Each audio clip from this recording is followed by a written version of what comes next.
the eigenvalue of the matrix 2 3 0 3 2 0 0 0 1, right?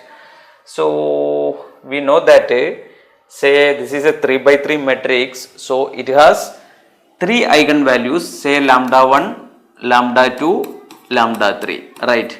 Then sum of the eigenvalues is equal to trace of this matrix. Trace means diagonal element sum. 2 plus 2 plus 1, that is 5. Product of eigenvalue is, that is equal to determinant of this matrix. To find a determinant, we can expand through this row and column. That means 4 minus 9, that is minus 5.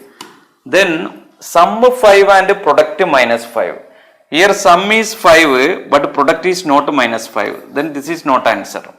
Here sum is not minus 5. So this is, sum is not 5. So this is not answer.